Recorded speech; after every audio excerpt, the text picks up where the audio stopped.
So I'm sitting here with Joel from Built Blind, and I have some questions for him. So if you've had any questions you wanted to ask him, hopefully I can cover them. If I don't, feel free to comment under the video. Joel, how are you this morning? I'm doing well. So I've heard or seen your stuff, and you seem to have a vision issue, and you build dirt bikes. And I had some questions about that, and I guess let's just start with when did you discover that you had a vision issue? Oh, so I was actually, it's kind of an interesting story, but when I was 11 years old, I was in sixth grade.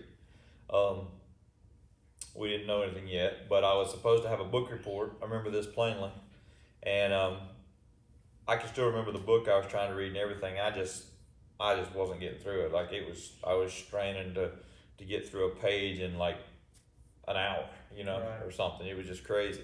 And I remember being in tears about it because I had this book report coming and I couldn't read this book. And so my mom finally took me to an eye doctor, and he did a little kind of quick examination, said there wasn't nothing wrong with me, and sent me back home. Said I was just stubborn, didn't want to do the book report.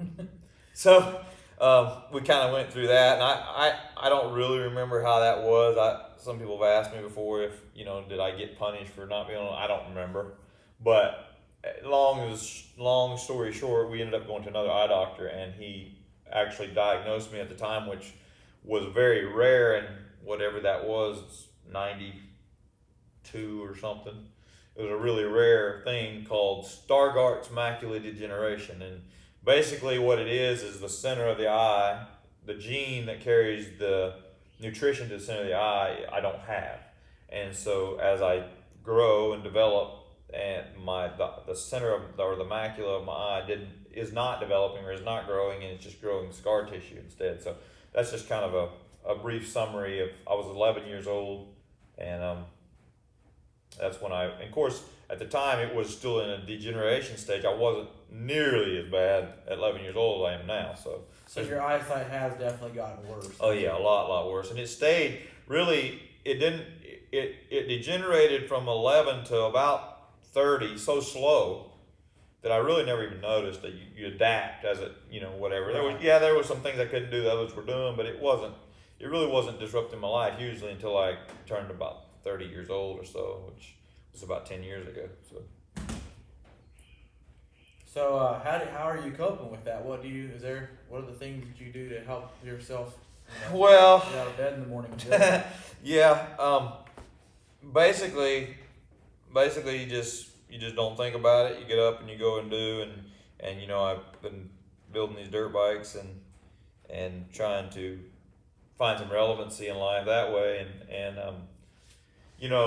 I went through. I had a few jobs, and I owned my own business. I had an outdoor power equipment dealership for some time, and it worked for a period of time. But as time went along and my eyesight got worse, I had to continue to hire more people and had have more around me to help me, and the overhead was too high, and I just it wasn't really working. So I ended up selling that business and just getting out from under it, and here I am today trying to make it with some social media. It's still part of the fight.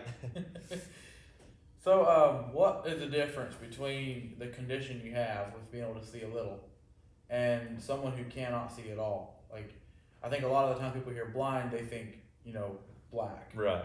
So how does that work? Well, this is a pet subject for those of us that are not necessarily stone blind, but are struggling in the visual area. And I'll preface this by saying that whatever I say, I don't mean to be ungrateful for what I do have, because I am very grateful for the eyesight I do have. It's better than being stone black blind. But to answer your question, what the difference is, for me, the way I see, I use my peripheral vision I can get around, I can walk around, and those kind of things. I don't normally trip over stuff, even though I do some, and there's like depth issues and things like that are kind of a challenge, but I can't see any detail. Basically, when I look at stuff, it's just vague shapes, because you use your central vision to do any kind of, when you focus down on something, you want to see the detail of it, you use your central vision. I have none. So it's basically like as if you put your nose right against the wall and you held the book up right over here and you were looking at the wall and try to read. That's the level I see at all times. What you're seeing of those words on that page out of the corner of your eye, you can't really focus on it. You can't. So it's just words, but no, they don't take any shape. That's how I see everything to this point. And as it's progressing, my focus ability it gets less and less. I'm less able to focus, like even just on big things. It just don't want to. There's just nothing there. But anyway, so yeah, that's the difference. But now I would like to say that some of there's lots of things in place for blind people. There's not a lot of things in place for visually handicapped people. It's a strange kind of a place to land, because you look fairly normal for the most part. You walk into say a restaurant, fast food joint, and you walk in there and everybody sees you walk in, but when you get to the counter, you can't read the menus, you don't know what you're doing, you can't run the card machine, you can't, all those things, and it makes you look like a total idiot. And they didn't see you come in with a cane or with somebody or whatever, so they're expecting you to be normal, and that's a challenge, so that's one of the things I think maybe we'll get into a little bit later on some stuff, but that's pretty much how I see. So how does that work with, just thinking here, how does that work with reading, like if you practically can't read facial expression then? I can't at all. No. So that means that some social pressure would be very difficult to understand. Like, when you're talking to somebody, you can't judge whether or not they're on board with what you're saying. Like, how do you cope with that? Well, it's even more complicated than that, because that's a big thing. But it's even more complicated than that, because of the way my eyes do. When I'm looking at you, I don't really look at you straight on. And if people don't know me at all, they'll turn around and look behind them, and they think I'm talking to somebody behind them or whatever. And I can't tell if they're, then when I am talking to them, I can't tell if we're engaged or not. I can't tell any, and so it creates a lot of social pressure from that standpoint. It makes me want to, at the bottom of it, it makes me want to just not ever get into that position, because I am pressured that way. But it's just another one of the battles. You gotta stomp on it, and you gotta just go and just say. And people always ask me, they say, well, why don't you just tell them? Just tell them. It's whatever. Well, that's all fine and lovely, and I don't really have a problem telling people. But I don't. When you're in a social setting, you don't want to just say, hey, I can't see well, I'm whatever, like 300 times. It gets really wearisome. So yeah, that's one of the struggles. There'd be a lot of I'm blind, I have a story for you. Yeah. Go watch my YouTube channel. Yeah, there you go. So when we talked about a bunch of struggles there, but what would you say is your biggest struggle? What is the thing that? Well, one of the biggest struggles of a visually handicapped person, and this is not just me, this is in the community. It's a pretty broad thing, and that is the difference between blind and visually handicapped. And I touched on this a little bit earlier, but is the fact that for the most part, in some things we function normally enough to look normal, and then we hit a wall that a normal person should be long past, and you just look stupid, or you appear stupid, or you even feel stupid, or there's just lots of things going on, And I gave the example of the fast food restaurant. Restaurants are easy to me an example, but you walk in, you sit down, and you get a menu, and you're just lost. You can't read the menu, period. And then maybe you need to go to the restroom or something, and you can't find it. Like, it's just not in the cards. You either wander the whole restaurant looking in every nook and cranny, which makes you feel really stupid, and then when you finally find it, you don't know which door is which, and you want to talk about embarrassing experiences. Have your nose against the ladies' door when the door opens and Karen walks out. It's just not fun. It'll keep you from doing it. And some of those kind of things. Social pressure really is the biggest thing. Now, of course, the big things are not being able to drive, not being able to read, not being able to ride the dirt bikes, not being able to I mean, you know, a million things you want to do that sighted people do that you can't. But those things are they're so in your face that you have to deal with them somehow. Like you kind of find it in yourself to go on with something else in life. But the little social pressures are actually the hardest thing to deal with. I believe it. On a daily basis. I know. I was gonna say we went out to lunch, and we went to a pizza place. And the pizza place, you go to the counter and you order, and the menu is all handwritten chalk above your head. Like, it's hard for me to read. And so I got sidetracked when we walked into the restaurant. I was talking to somebody or something, and he went up to order by himself. And I got there just as he was finishing, and I told the lady that, you know, I was with him and we were whatever. And she asked me, did he forget his glasses? And I said, no, he can't see basically at all. And it had totally confused her, because she had handed him the receipt to sign or whatever, and you couldn't find where to sign it, and then had to ask what's on the menu, and he walks in looking normal. So I actually got to watch that kind of firsthand. And I don't know how I would cope with that. That's a big deal. Like, it would really be bothersome. The thing that I would love for people to understand, and not to cry about it, but because it is what it is, but is not what that is on the face value, but what that does to you in your head when you're walking in, or when you're going somewhere, or when you're planning to go somewhere. That fear, that trepidation of that is crippling. If you just simply have to stomp on it, because it will just.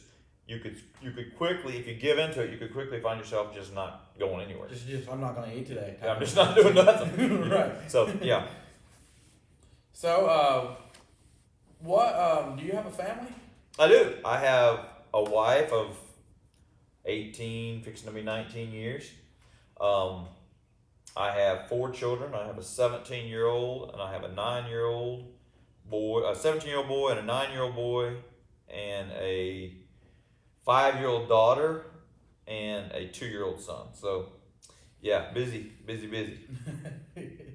What are some of the challenges of having a family and raising a family with some of your struggles? Well, they probably need to be here to answer that, but there are some relationship wise. The biggest thing, and you can see this in any kind of handicap relationship. Relationships are a struggle for the caretaker, for the spouse of the one that has the issue, because we tend to be needy, clingy. We talked a lot about the social pressure and those fears that ends up falling on the wife a lot.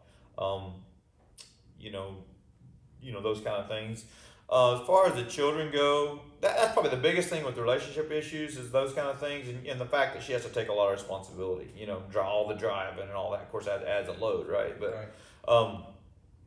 As far as the children go, my oldest son is 17 now. He drives me around, and that's great. It's a lot better than trying to get mama out of the house with all the kids and all that. So that's helped a lot since he's been able to drive. And we're more on the same page with what we're going and doing. The little children, they have to sometimes endure. If I hear a noise or I see something going on in the house that I'm afraid they're going to hurt themselves or something, I'm like telling them to stop or whatever, and then find out it was the dog, or something. Right. Those kind of things are something that I think they've learned to deal with. And I hear my little ones, tell their friends or whatever, my daddy can't see, or whatever. So some of those kind of things are a little hard to, but for the most part, it's pretty normal. And it's, in a way, I feel like it's good for them to have to help me some. It gets them outside of their box a little bit and living for someone else besides themselves some. So, I guess we can look for the silver lining in everything. So you said you build dirt bikes. Kind of how did you get into that, and what are you currently working on now? How has that ended up so far? Well, when I was younger, I could still ride, and so it was my passion. I lived and breathed riding the road since I was 7 years old, and then about somewhere in there, well, backing up just a little bit, I got a 3-wheeler, a Honda 110, and it was we lived on a big farm, and it was an old one that was just in the shop and didn't run. And I remember my dad telling me, if you can get it running, you can have it, you can ride it. And I spent hours and hours and hours and hours tinkering on it. I think he ended up helping me get it going because I was like 7 years old, and there was some thing, it needed some, I think the shifter was broke off, it needed to be welded back or something. But we did get it going, and I just, yeah, I rode the wheels off of it. And then from there, I just kept progressing to other things, bigger things or whatever. But it wasn't very long before, I think by the time I was a teenager, everybody around was bringing their stuff over, and I was helping them fix it, or I was working on it for them or fixing it for them. And I just kind of drug myself up that way, learning by the school of hard knocks, and then somewhere in there I got a job for a Yamaha dealership as a service tech and service rider, and spent a little time there, and that taught me a lot about the professional way of doing things more. And I had some mentors there that helped me a lot. Some older guys have been mechanics for years that taught me more of the profession, less just winging it, and more of the profession of mechanics. I have no formal schooling, no formal training with mechanic work at all on bikes. It's all just experience and the passion to do it, So that's where I come from. What we're doing now, yeah, it's a whole different deal than that. Tearing these bikes all the way down and rebuilding them to better than new is a passion. It gives me fear every day. I'm not gonna perform to the level I want to, or I'm gonna mess something up or whatever, but you just stomp on it and keep going. So I've been watching your videos, and you seem to have a positive attitude. Are there struggles that fall behind the scenes that are like that's not shown? right? Well, the resounding answer is yes. It's a struggle. It just plainly is, and there's no way to glorify it. It seems like social media can do that to life. It can glorify a lot of things, because a lot of times the only thing that's shown is the finished products, or the good parts, or the good times, or the good days.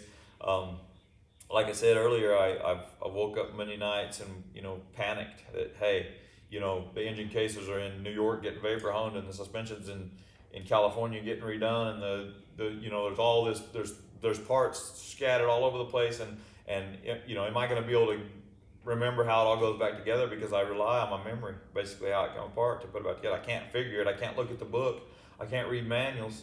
And so it's all about memory and figure, those and touch and feel, and it just panics me. I'm like, this is ridiculous. You got way too much riding on this to fail, and you got, it's gonna bite you.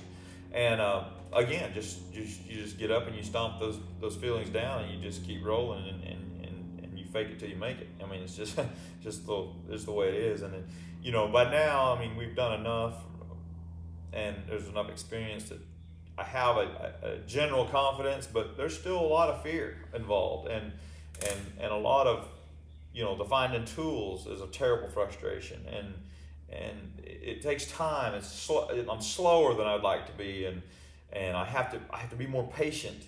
I don't know if that even quite sums it up yet, but the biggest deal is frustration. You can just get highly frustrated that things aren't going quickly or smoothly or whatever enough, and I have to calm myself down and say, you know what, I gotta start back over, and I have to redo things. It just everybody does, but it seems like maybe it's worse for me sometimes. But again, it's just part of the struggle, but you gotta keep going. So I'm assuming the bike you're talking about, when you talk about parts everywhere, is the bike you're giving away. I saw you were doing a giveaway. Can you tell us about that a little bit? Yeah, we have a 2003 Kawasaki KX250 that we are in the middle of right now. We got frame over at powder coating. We have, like I said, suspension in California. We got parts all over the place. Cylinders getting done at Millennium, and parts on order and all those things. So yeah, it's a big deal. Have it all apart and have people buying your merch and stuff to enter to win, and you want to more than satisfy. You want to make an amazing experience for somebody, and you want to hopefully share some experience along the way through social media and help people and inspire people, and it can be a heavy load. But yeah, that's what we're doing now, is trying to make a living with it and get it started.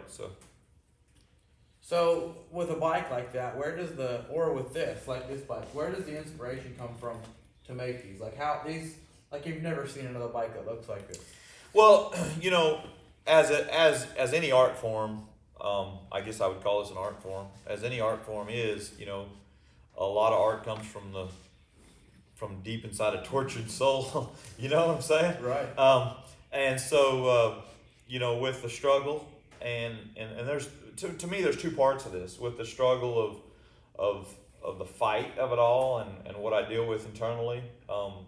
You may see that expressed in some of my builds with the colors and the cold raw color. I don't know, maybe not. However, but there's that aspect. There's the artsy side, the poetic side of me that of the suppressed feelings that I have. I would say it contributes to it some.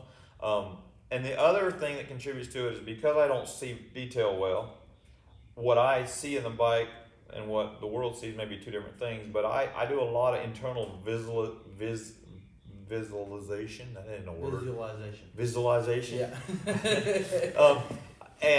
And so I can see it in my head. I get an idea, and that comes from my soul, I imagine, and I get an idea, and then I can actually visualize it in my head, and then the challenge is to take that picture that I see clearly in my head, a lot more clear than in real life, and take it and bring it to life. And that is where I find relevance in my life is to take that vision in my head and bring it to real life, and then have you guys say that it's great. You know, if that brings me the most joy in life, you know, and brings me some sort of relevance. You know, relevancy is something that a handicapped person struggles with. You know, he's always dependent on someone else, and to be able to do something on his own that's his own, you know, is a big deal.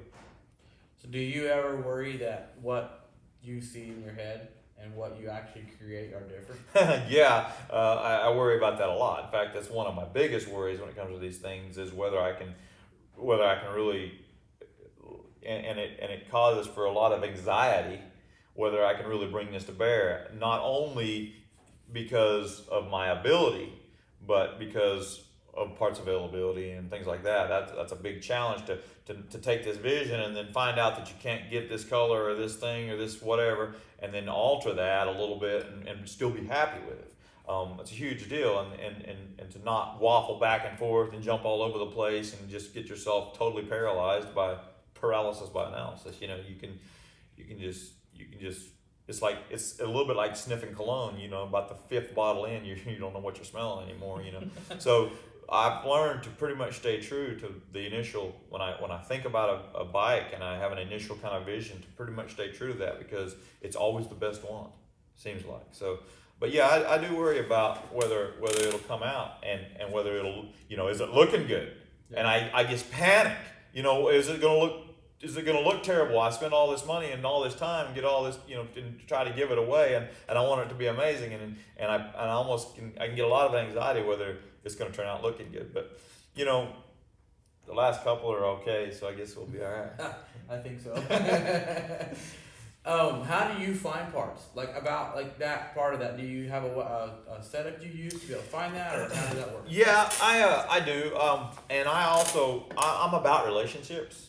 And I have a couple people. Charles Lytle with MX Revival is somebody that I lean on some.